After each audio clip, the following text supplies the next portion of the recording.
Olá! Que bom ter vocês conosco. Nós somos uma IA desenvolvida pelo site .geek. Curadoria de conteúdo humana por Gordo Geek. Eu sou o Eduardo. E eu sou a Jéssica. Aqui sempre fazemos uma investigação especial sobre um olhar geek de assuntos ligados à tecnologia, ciência, espaço e muito mais. Hoje a gente vai mergulhar fundo em uma coisa que, olha, parece ficção científica, mas que pode mudar a vida de milhões de pessoas. A gente está falando da possibilidade de substituir mais de um século de injeções de insulina por um creme. Pois é. E olha, para deixar bem claro logo de cara, né? Não estamos falando de um daqueles anúncios meio duvidosos que a gente vê em rede social. A nossa análise aqui é sobre um estudo científico real, super sério. Foi publicado no mês passado, em novembro de 2025, na prestigiadíssima revista Nature e feito por uma equipe internacional de pesquisadores da China e do Reino Unido. Ok, então o selo de qualidade está aí. Nossa missão hoje é destrinchar esse material todo. Vamos entender a ciência por trás, os resultados dos testes em animais, que são surpreendentes, e também os desafios gigantescos para isso chegar na farmácia. E o que isso significa para o futuro, não só do diabetes, mas de muita coisa. Vamos cobrir tudo. Para começar, por que essa notícia é tão grande? A gente precisa ter a dimensão do que é o peso da agulha na vida de uma pessoa. Desde que a insulina foi descoberta, lá em 1921, foi uma revolução, claro, mas o método de aplicação, a injeção, quase não mudou. É um fardo diário, sabe? Constante. O material que a gente analisou traz um dado que, nossa, choca. Um paciente pode chegar a aplicar mais de 60 mil injeções. 60 mil. Ao longo da vida. É um número que a gente nem consegue visualizar direito. É como se fosse uma injeção todo santo dia, por mais de 160 anos. É absurdo. Mostra o quão implacável é essa rotina. E o impacto vai muito além da dor física, do risco de infecção. O lado psicológico é brutal. Existe a aicmofobia, que é o medo de agulhas, e a ansiedade. São barreiras enormes. Muitos pacientes, principalmente crianças, adolescentes, acabam pulando doses por causa disso. O que é péssimo para o tratamento. Péssimo. Pular doses leva a um controle ruim da glicose e aí abre a porta para complicações seríssimas no futuro. O que nos leva àquela pergunta de $1 milhão, né? Por que a gente não podia simplesmente passar a insulina na pele?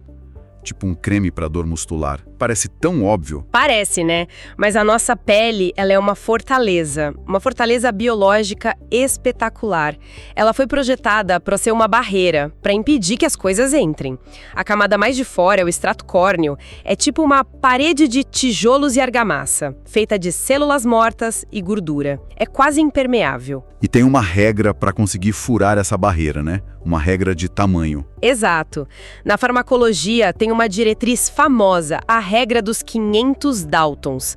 Dalton é a unidade de massa das moléculas e a regra diz, de forma bem simples, que para uma molécula ter alguma chance de passar pela pele, ela precisa ter menos de 500 Daltons. Ok, 500 Daltons é a portinhola. Para ter uma ideia, a insulina é um pouco maior.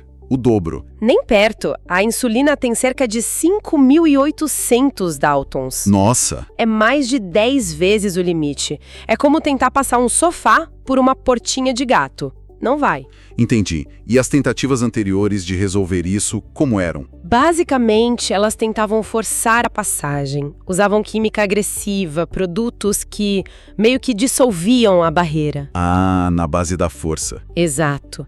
E o problema é que a pele reagia muito mal. Irritação severa, vermelhidão, inchaço.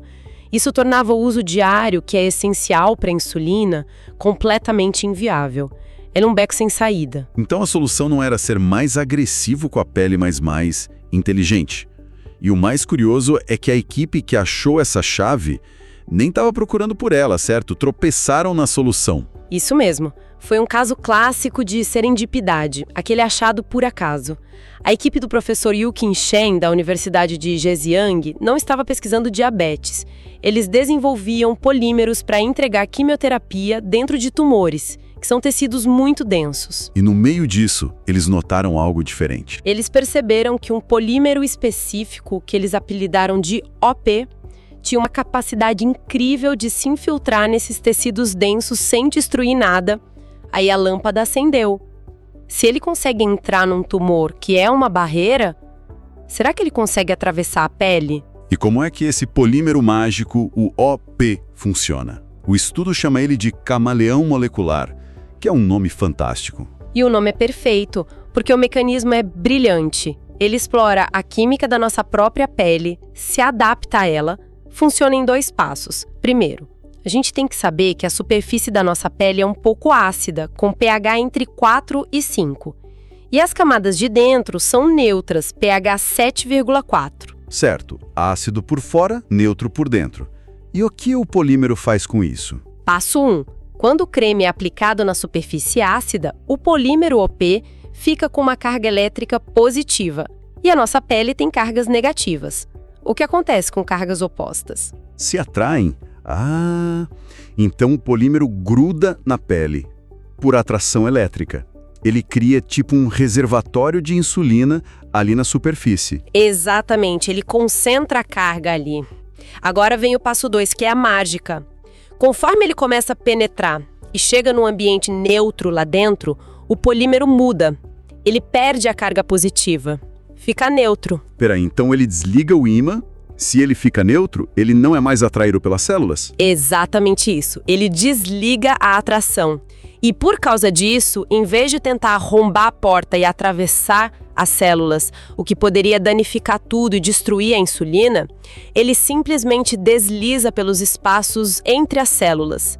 Os pesquisadores chamaram esse movimento de salto, ou hopping em inglês.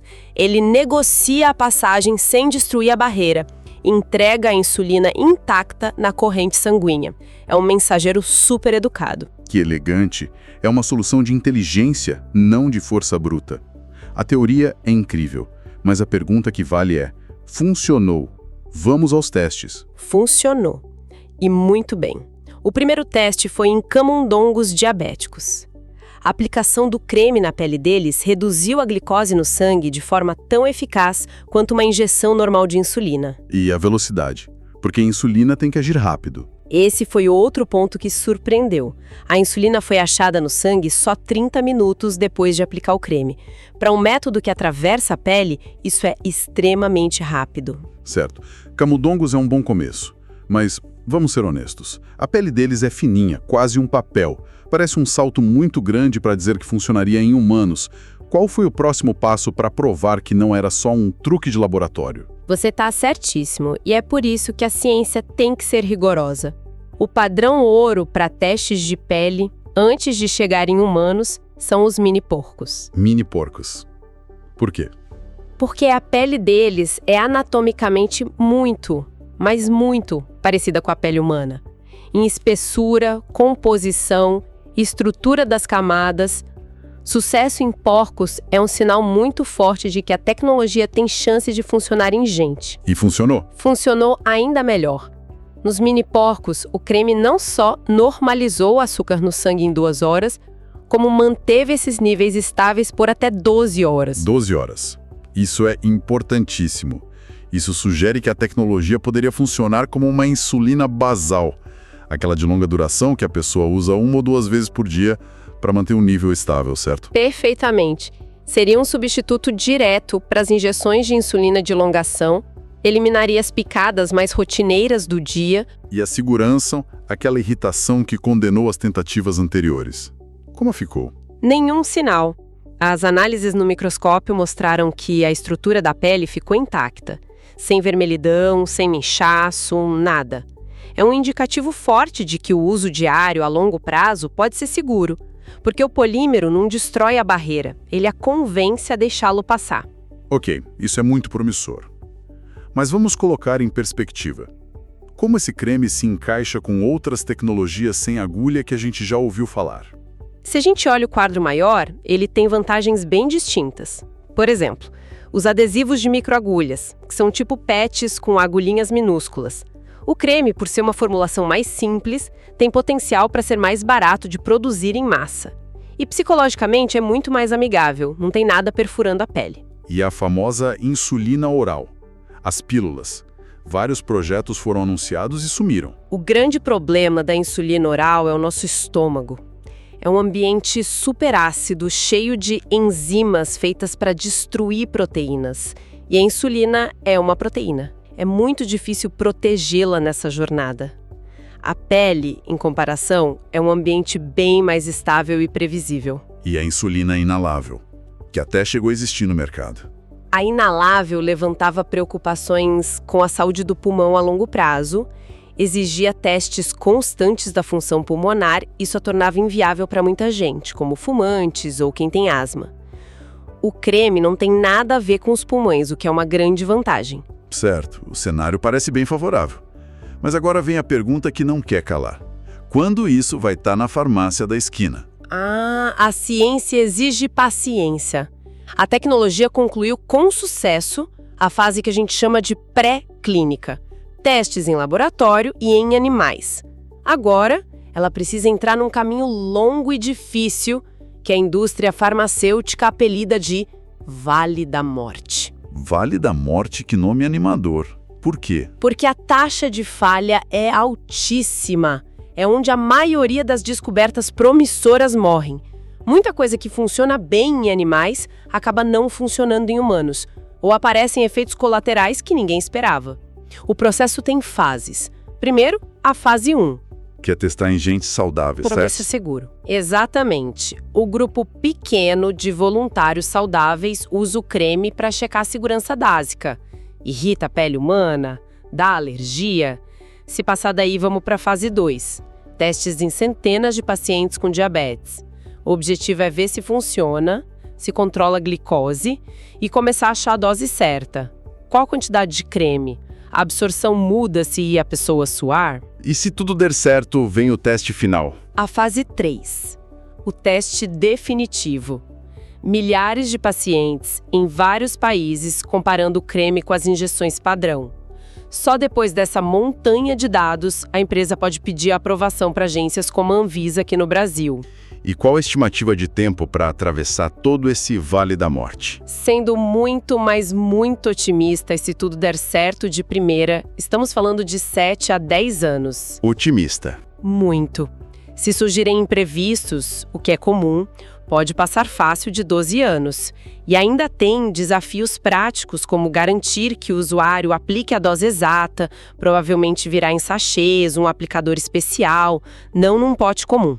Ok, vamos pensar um pouco fora da caixa. O grande problema que esse polímero resolve é o tamanho da molécula, certo? A insulina tem 5.800 Daltons. Existem outras medicações importantes, injetáveis, que têm um problema parecido de tamanho. É exatamente aí que está o pulo do gato. A insulina é só o começo. Os próprios pesquisadores falam no estudo que isso não é só um remédio, é uma plataforma tecnológica. Pensa na maior revolução farmacêutica dos últimos anos, os medicamentos da classe GLP-1. Para diabetes tipo 2 e perda de peso. Você está falando de Ozempic, Mounjaro. Peraí, basicamente um creme de Ozempic.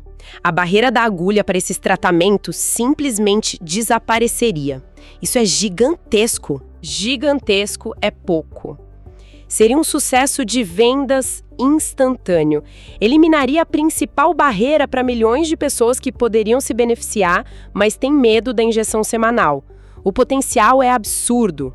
E além da perda de peso, o que mais? O céu é o limite. Poderíamos pensar em vacinas transdérmicas. A pele é riquíssima em células do sistema imune. Então, uma vacina em creme poderia, em teoria, gerar uma resposta imune mais forte. Ou então, imagina aplicar anticorpos monoclonais, que são moléculas enormes, para tratar doenças autoimunes como artrite reumatoide ou até alguns tipos de câncer. Tudo sem precisar de uma infusão no hospital. É realmente um futuro impressionante. Mas, enquanto esse futuro não chega, a gente precisa ser realista. O sucesso dessa pesquisa vai, infelizmente, alimentar o mercado de fraudes. Como a gente diferencia a ciência de verdade do golpe online? O material nos dá uns sinais de alerta bem claros, quase uma checklist. Primeiro, a promessa. A ciência de verdade fala em tratamento, em controle. Os golpes gritam cura. Se você lê a palavra cura do diabetes, desconfie na hora. Certo. Primeiro sinal. E o segundo? O botão de compre agora. Se um anúncio de creme de insulina te leva para uma página de vendas, é golpe. Insulina é um medicamento controlado, exige receita, na maioria das vezes refrigeração, não se vende como um cosmético. E a linguagem que eles usam, os ingredientes. É outra bandeira vermelha. A ciência de verdade usa termos complexos mais específicos, tipo polímeros eteriônico responsivo ao pH. Os golpes usam termos vagos, pseudocientíficos, ervas raras do Himalaia, extratos milagrosos, tecnologia quântica. Por fim, a prova. A ciência tem ensaios clínicos publicados em revistas sérias. Os golpes se baseiam em depoimentos de supostos usuários, que muitas vezes são falsos. Então, para a gente resumir, o creme de insulina deixou de ser ficção científica, é uma realidade de laboratório, um marco na ciência, com uma teoria elegante e provas robustas em animais. Mas a jornada do laboratório até a farmácia é longa, cara e cheia de obstáculos. A mensagem final do material para quem vive com diabetes hoje é de esperança, mas uma esperança cautelosa e bem informada.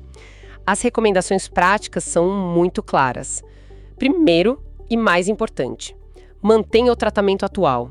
Não mude absolutamente nada na sua rotina de insulina. As injeções e bombas continuam sendo um método seguro e eficaz que garante a vida. Segundo, imagino, é não cair nos golpes que usam essa esperança para enganar as pessoas. Exatamente. Se proteja dessas fraudes online que prometem o que a ciência ainda está desenvolvendo. E terceiro, acompanhe o avanço da ciência de fontes confiáveis. Ficar de olho em anúncios de ensaios clínicos nos próximos anos pode ser, para alguns, uma forma de ter acesso à tecnologia mais cedo, mas de forma segura, dentro de um estudo sério. O fardo da agulha pode de fato estar com os dias contados, e isso nos deixa com uma última ideia para o futuro. O material descreve o polímero como uma plataforma. Se a insulina for a primeira aplicação de sucesso e os remédios para perda de peso a segunda, qual será a próxima grande molécula que a gente vai trocar a seringa por um simples creme? A corrida já começou. Esperamos que essa nossa discussão detalhada tenha sido útil e, claro, interessante para quem nos ouve. E se você gostou, não esquece, deixa seu comentário, curte, compartilha com os amigos. Isso ajuda muito a gente a continuar trazendo essas informações e análises. É isso aí. Muito obrigado pela companhia e até a próxima. Tchau!